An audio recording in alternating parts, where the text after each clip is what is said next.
Hello, everybody. Becky Brett here. I am getting myself situated, everything set up. Don't you love the little behind the scenes moment we get to share right here at the beginning? Let's see. Let me just bring up my notes for today, which, of course, are just lurking somewhere in my Google Drive. Here we go. Okay, so we've got today's notes and a little something else that I'm working on. And let's see, where did they go?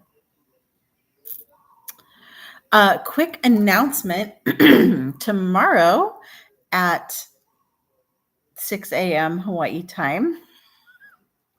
Why do I do this to myself? 6 a.m. Hawaii time, I will be participating. I'll be giving a talk for the ATL Airport Chamber lunch and is that their lunch and learn Wednesday Wisdom series. And we're going to talk about fundraising for nonprofits and how to treat your nonprofit like a business, because I will beat that drum until it wears out.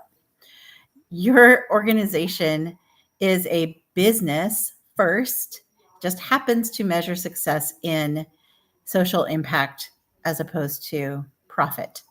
That does not mean you shouldn't be making money. It means that your measures of success are different from others. Excuse me. Okay. I've got my coffee, which, you know what? I just gave in to the fact that it had become lukewarm and dropped some ice cubes in there. So we've got some iced coffee going. We've got water. I've got lots of things going on here today. I've got crazy hair because I did not style it. I am showing up exactly as I am, and I hope that this gives you permission to do the same. Okay, so if you are new here, my name is Becky Brett. I've helped over 150 nonprofit leaders to collectively raise $37 million by making fundraising steady, strategic, and mission aligned. That clarity didn't come from pushing harder, you guys. It came from learning the hard way as a nonprofit leader, saving my organization from a financial freefall. That true financial success follows when leaders are supported by community, not just through funding, which we need money, but also supported by the relationships that sustain them. Because as a very smart person, I don't remember who it was, but I know they were very smart, told me that it's not businesses that give money, it's people. Even people in the business give money.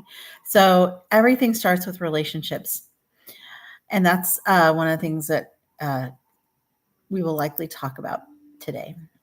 Let's see. Okay, let me bring up my other notes about today. Let's see. Okay. Oh, gosh, you guys, we have gone through a lot over the past few months. I think this is my third month doing YouTube live streams, and I love showing up here live for you. I know I'm looking kind of everywhere except the camera right now. But let me get myself reoriented to the task at hand. So we've talked about a lot of things, a lot of fundraising things, a lot of nonprofit leadership things. And over the past couple of weeks, I have shared with you how to bring your board to clarity, how to get them to say yes to almost anything. I mean, come on, use your powers for good. Okay. If you, and this is for today's episode, today's live stream is if you still feel like you're chasing donors, because that does not feel good ever. Like, that feels terrible. Also, your potential donors feel you chasing them. So, we are going to talk about how sustainable fundraising isn't about asking for money. It's about building community. And today is the day, mark your calendars. Today is the day that you stop being a fundraiser and become a community builder. Doesn't that feel more aligned with your mission and more aligned with you as a person, as a nonprofit leader, as someone who went into the social sector wanting to make change? I was talking with someone earlier today, a fellow coach who is going to be hopefully one day trademarking the phrase becoming a menace, or I am a menace to the status quo. So Lisa Schuler, shout out to you, because that is one of my favorite phrases of all time now. We got into this to be a menace to the status quo. Like, I literally work for a company. My day job is my job. It's not a day job because we're always working, but my job is with an organization called Changemakers. And I'm going to bring that phrase up to my executive director today. We're having lunch with a donor. Yeah, we are a menace to the status quo. It's literally in our name, Changemakers. But first, before I even dive into all that, look, I know I've already taken up 6 minutes of your time. I got to tell you about Kilauea. OMG. If that volcano is not a living metaphor for everything that we're going through right now, our country, the world, the craziness of the world, everything that has been melting under pressure and heat underlying our nation, underlying our society, is bubbling up to the surface and sometimes releasing with so much pressure that it shoots over 1,000 feet into the air. Hot, molten earth. And burns away everything that no longer serves us. But I think this is also a metaphor for the truth cannot stay hidden. The truth of, I'll just speak for the country where I live, the United States. The United States was built on lies, genocide, slavery, really horrible things. And we cannot stand as a shining example to the world without acknowledging those things. So it's all bubbling up now. It's all coming out of the earth. And I'm so grateful to live near an active volcano like that, where I can be not only inspired, but also healed by its presence, by burning away all the BS that does not serve, all of the lies, tearing it all down to the foundation, and using the ash to build strong new foundations. And my fervent hope and prayer for our country is that we learn how to do the same for ourselves, that we learn how to, and that we have the strength and resilience, and that we are all resourced enough to be able to hold space for that horrific history that our nation was built on. Hold space for that. Hold space for the people who are systemically oppressed by that system, and use all of that to build a new foundation for us. I know it's like the smallest of asks. But I live in an abundant universe that helps me and loves me and supports me. And I think it helps and loves and supports you too.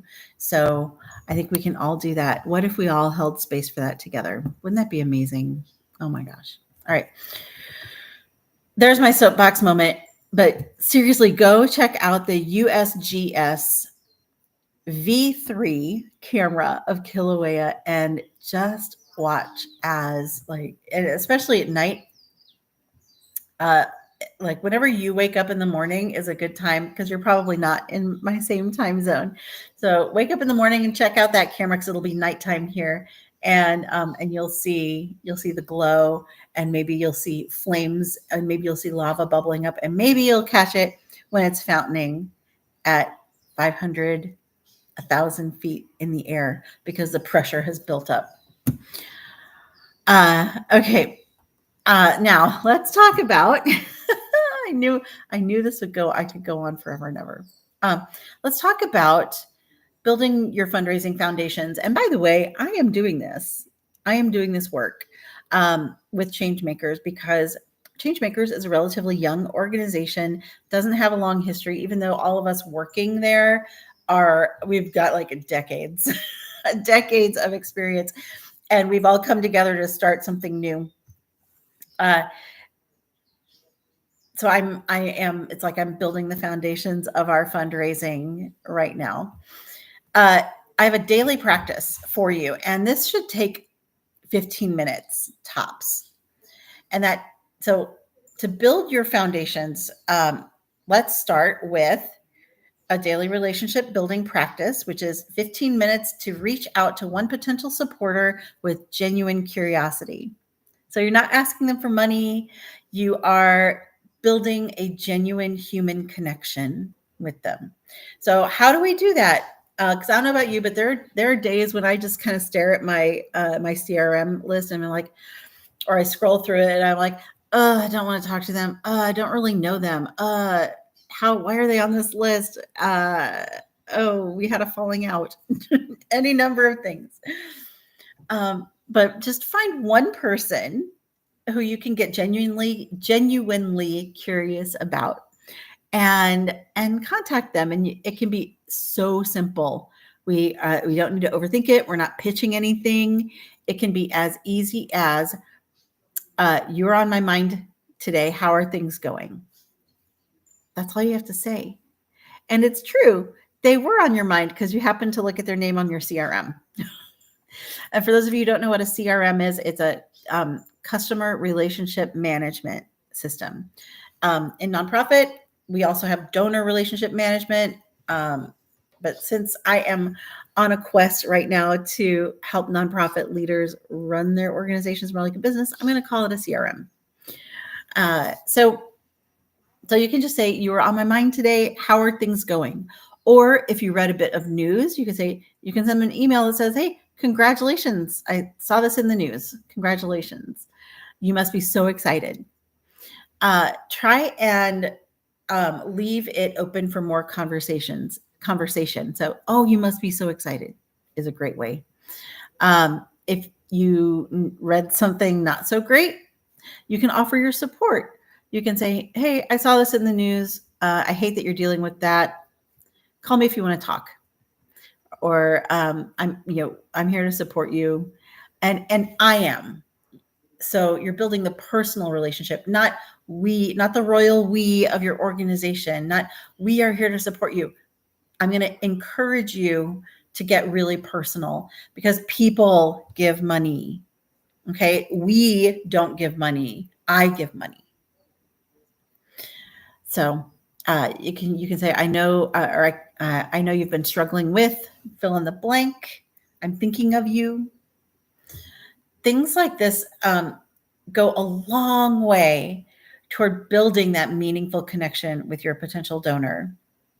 And I encourage you, even with, especially with actually grant making organizations, to really get to know the program officer, because the program officer doesn't make the funding decision. The funding decision is made by a committee of people who you may or may not know, and the board of the foundation. So the program officer exists to make sure that you create an application that is chef's kiss, the best application possible, so that those foundation board members and application reviewers get so excited about sending you money. So the program officer is someone to really make friends with because they can help you get your application to that level. Or even if it's not an application process, if it's simply like because a lot of times corporate relationships, if you're looking for sponsorship, you're going to be talking to the marketing director or the corporate philanthropy person, and there may not be an intensive application process. So you just want to build that relationship with them, and seeing their wins, like noticing them when things are going well, is so great. Also noticing when they're struggling, and sharing your support of them goes such a long way. And then in this process, if you do this every day, one person a day, then you are growing a network of people who care about the same thing you care about, which is how we raise money from them. We find people who care about what we care about. Then, okay, so you're building this network. It feels really good, right? So at that point, you're like, oh, I'm doing great. Why isn't the money coming in? Well, I'm going to now encourage you to have a system in place to track what these conversations, like who you're having the conversation with, what you talked about, what you messaged them about, and like when you did it. Because what we track, like what is it? Where attention goes, energy flows. What you are tracking is where your attention is going and where you can improve or and celebrate. Improve and celebrate. So track your conversations in some sort of relationship management system. So whether you're using whatever Network for Good has become, I really need to remember what their new name is. I feel like it starts with a B. I have no idea. But whether you're using I use, so personally in my private practice, I use Go High Level as my CRM. Changemakers is using Monday.com. Monday has a CRM, plus their workplace, their like task management is free for nonprofits, by the way. When I raised was like $50,000 in my first year at the Highlands Festival, I used a spiral notebook to keep track of conversations. That was what it was. But I'm just saying, it doesn't matter what tool you use. It just matters that you use something to track your conversations. And there you have it. That is how you build relationships. So the next time someone's like, oh, just build relationships, or just go build your network. Now you know exactly how to do it. So number one, you're going to devote 15 minutes a day to reaching out to one person. And that 15 minutes is generous. Like you don't even need 15 minutes. That's including some time to scroll through your list and be like, I don't really feel like talking to that person, or oh, I don't know much about them. I need to do a little light cyber stalking. So or light research.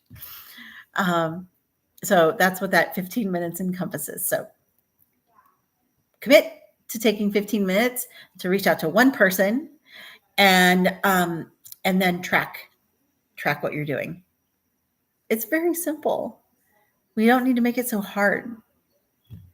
However, if you find you are making it difficult for yourself, I have a free funding focus consult that is available to you. The link is in the description box. Normally I charge $450 for this kind of a consult session because it comes with after action support. So book your free funding focus consult with me. We can also, if you are interested, I have a VIP offer, which is a 2-day intensive where we create a personalized 90-day action plan for you. So that's based on doing a deep dive into your, I really want a different phrase than deep dive. I mean, I have to ask. I'm gonna have to brainstorm around that. Ask ChatGPT for some other phrases, and I'll trot those out next week. But the VIP, the 2-day intensive, involves a fundraising audit. So I go in, take a look at where you are, because You may have feelings about it, but I don't. So I have feelings about you, but not about your fundraising. So I can go in, I audit your fundraising, I look at find where your opportunities are, and then we create a 90-day action plan, and I help you get started on that action plan. And so I only have a few of these available because this is my time that I'm giving for the free consults. VIP day, the 2-day intensive is there is a small cost associated with that, but I know what you get for it is worth way more. If you go based on Forbes magazine, Forbes has research that shows working with an executive coach can 4 to 8x your results, your ROI, 4 to 8 times. So what you invest is multiplied, not exponentially, but is multiplied through working with a coach, whether it's me or somebody else who you know and love to work with. So consider that. That information is available on my website, I believe, or you can just email me, Becky@beckybrett.com, and we can get you set up with the VIP 2-day intensive. Wow, I am maybe over caffeinated and really giving you everything I can in these 20 minutes. But look at this, 20 minutes. I did it. Also because I have another meeting coming up. Just like you, my days are packed with goodness.